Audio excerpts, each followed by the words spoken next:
दिनैहाय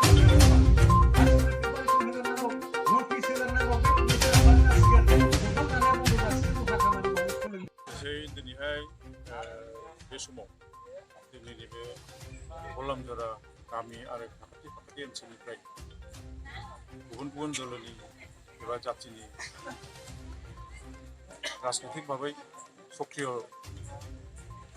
लोब्बा गैयाब्लाबो समर्थक हिसाबै जायफोर दङमोन बा साफा सानै जाय दैदेनगिरिमोन बिथांमोनहा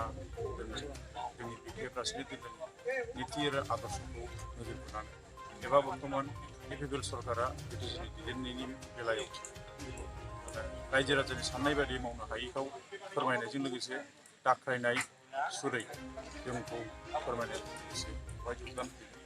फैगोन बिसायख'थियाव बिथांमोनहा गोसो गोरायै जों बिपिएफखौनो समर्थन होगोन आरो बिपिएफखौनो देरहाहोगोन बे बाथ्राखौ जोंनि सिगाङाव मिथिदों आरो शुधु दिनै बे जोंनि बलामजरा ओनसोलावल' नङा जेरै बेवहाय दिनै गासै 200नि बारा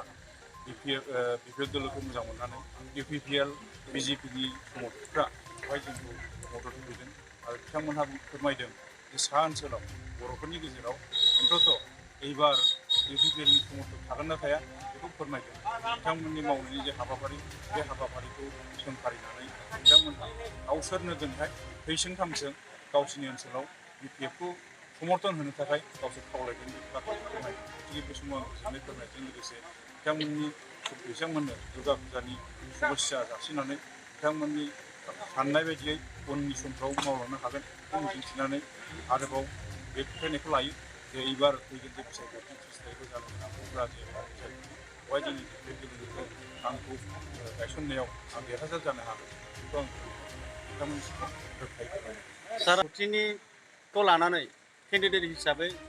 28 नं गसाइगाव समस्तिनि रायजो राजाफोरखौ मा मेसेज हरनो सानो? दा बे समाव बिथांमोनहा थांनाय समफ्राव जोंनि राजनितिक बिपिएफ दोलोआ रायजो राजानि थाखाय जितु मावबोदों बेवहाय गुबुन गुबुन जाथि जमा रायजो राजाखौ सेबा खालामबोदों खौसेथिखौ लाबोदों सान्थिखौ लाबोदों जौगाखांनाय हाबाखौ मावबोदों बे हाबाफोरखौ